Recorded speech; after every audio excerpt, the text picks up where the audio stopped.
Assalamualaikum warahmatullahi wabarakatuh. Perkenalkan, kami dari kelompok 2 ingin mempresentasikan hasil diskusi kelompok kami tentang perkembangan ideologi besar dunia dan ideologi baru. Sebelumnya, izinkan kami untuk memperkenalkan anggota kelompok kami. Dengan saya sendiri, Cahaya Permata Putri, Inayah Wulandari, Nabila Halda Haironisa, Adisti Maisyarah, dan Sylvia Deka Litzara. Perkembangan ideologi baru. Pengertian dan makna ideologi secara singkat. Ideologi merupakan gabungan dari dua kata, yaitu idea dan logos. Idea berarti gagasan, konsep, pengertian dasar, dan cita-cita. Sedangkan logos berarti ilmu atau pengetahuan. Jadi, ideologi dapat diartikan sebagai ilmu pengetahuan tentang ide-ide atau ajaran tentang pengertian-pengertian dasar. Ideologi diciptakan oleh Antoine Destutt-de pada abad ke-18 akhir. Ideologi dapat dianggap sebagai visi yang komprehensif, cara pandang segala sesuatu secara umum dalam kehidupan sehari-hari, atau kelompok ide yang diajukan oleh kelas yang dominan pada seluruh anggota masyarakat. Macam-macam ideologi baru.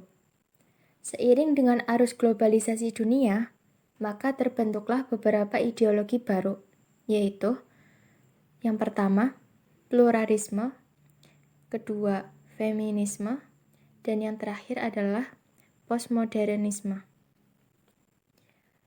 Pluralisme merupakan perspektif pemikiran dan gerakan yang ingin menghapuskan sekat-sekat primordialisme atau asal-usul kelahiran, agama, dan hal bawaan dalam pola dan proses interaksi sosial manusia dalam kehidupan.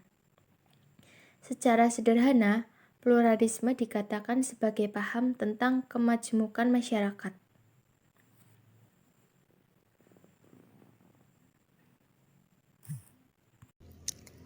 Yang kedua, feminisme. Feminisme adalah paham dan gerakan yang menuntut kesetaraan hak dan kewajiban antara kaum wanita dengan laki-laki. Feminisme merupakan gerakan yang berawal dari asumsi dan kesadaran bahwa kaum perempuan pada dasarnya ditindas dan dieksploitasi.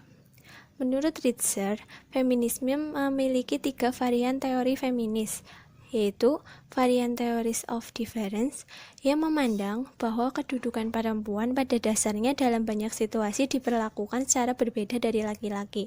Selanjutnya, varian theories of inequality yang memandang bahwa dalam banyak situasi perempuan tidak hanya diperlakukan secara berbeda dengan laki-laki, tetapi juga kehilangan hak-hak istimewa atau mengalami ketidakadilan bila dibandingkan dengan laki-laki. Yang terakhir, varian theories of oppression memandang bahwa perempuan tidak hanya mengalami perbedaan dan ketidakadilan, tetapi perempuan dikendalikan, dikoordinasi, dibentuk, dimanfaatkan, dan ditindas oleh kaum laki-laki. Menurut Alan Burger, dalam perkembangannya, feminisme tumbuh menjadi berbagai jenis. Yang pertama, feminisme liberal, bahwa penyebab penindasan itu karena kurangnya pendidikan pada kaum wanita. Yang kedua, feminisme marxis, bahwa penindasan itu terjadi kepada kaum wanita karena bermula dari pemilikan kekayaan dan sistem kapitalisme yang melahirkan keimpangan di mana laki-laki yang menjadi menguasai dan memiliki kedudukan. Yang ketiga, feminisme radikal, bahwa perempuan ditindas oleh sistem patriarkis. Yang keempat, feminisme sosialis, bahwa penindasan pada perempuan terjadi karena sistem patriarkis dan sistem kelas dalam masyarakat. Yang kelima, feminisme kultural, bahwa feminisme itu sebagai bentuk perlakuan manusia yang diperlukan. Yang keenam, feminisme pasca struktural, lebih memfokuskan pada cara-cara pemecahan masalah seperti diskriminasi ekonomi yang menyebabkan kaum perempuan tertindas. Ideologi baru yang terakhir yaitu postmodernisme.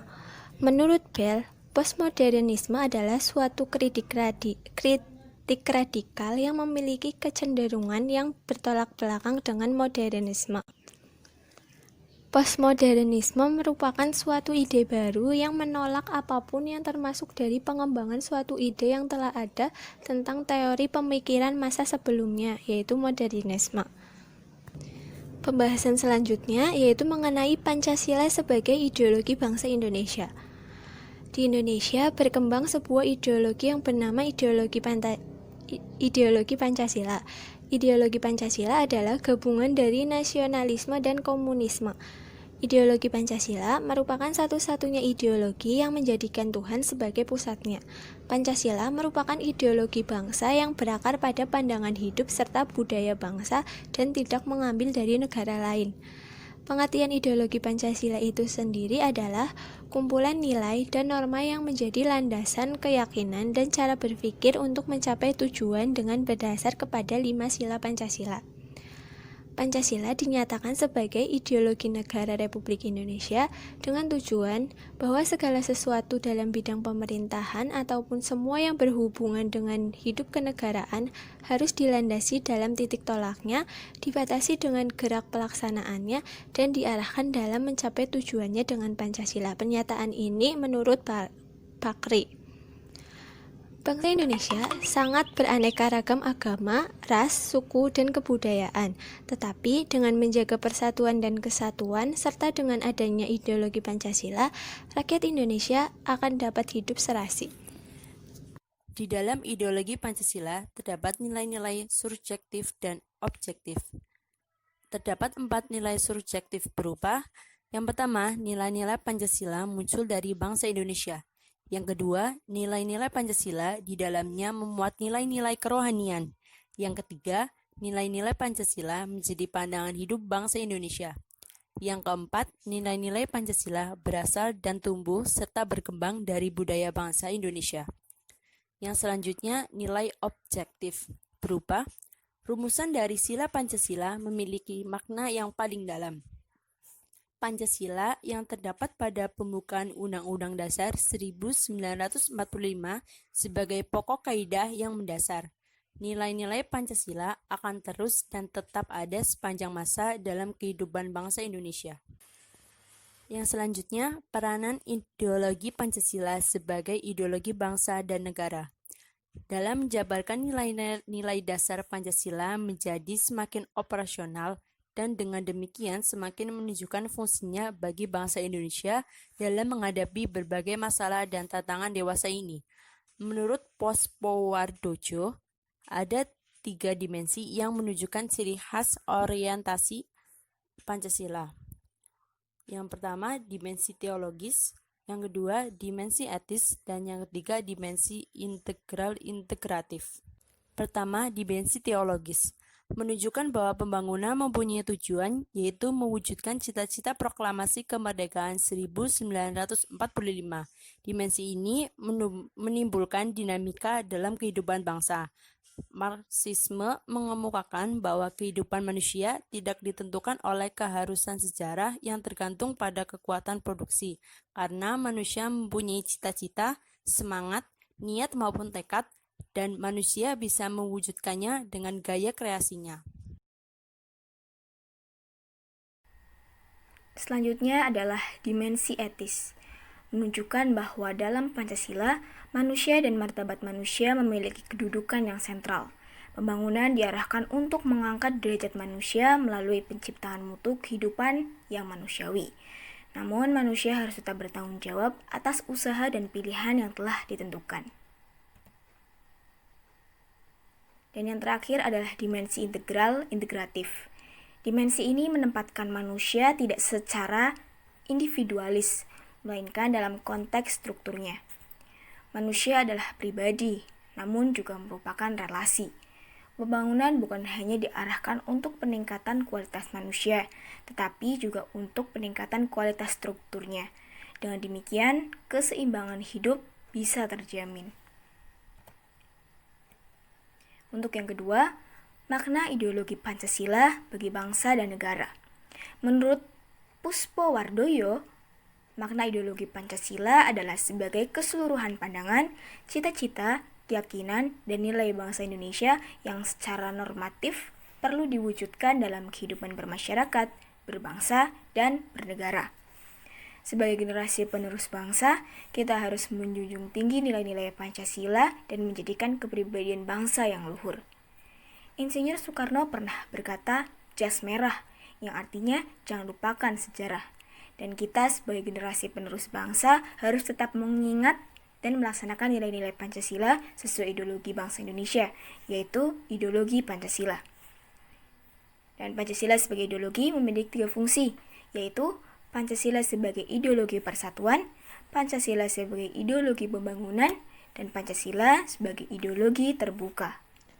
Seperti yang tadi sudah disebutkan bahwa Pancasila sebagai ideologi memiliki 3 fungsi utama, yaitu yang pertama Pancasila sebagai ideologi persatuan. Bangsa Indonesia merupakan bangsa yang heterogen, serba kemajemukan, dan terdiri dari berbagai suku bangsa. Masyarakat Indonesia bersifat multi-etnis, multi-religius, dan multi-ideologis. Peranan Pancasila yang menonjol sejak permulaan penyelenggaraan negara Republik Indonesia adalah fungsinya dalam mempersatukan seluruh rakyat Indonesia menjadi bangsa yang berkepribadian dan percaya pada diri sendiri. Nation and Character Building merupakan tugas utama yang harus dilaksanakan. Dalam konteks politik inilah, Pancasila dipersepsikan sebagai ideologi persatuan. Pancasila diharapkan mampu memberikan jaminan akan terwujudnya misi politik itu karena merupakan hasil rujukan nasional, di mana masing-masing kekuatan sosial masyarakat merasa terikat dan ikut bertanggung jawab atas masa depan bangsa dan negaranya. Lalu yang kedua, Pancasila sebagai ideologi pembangunan.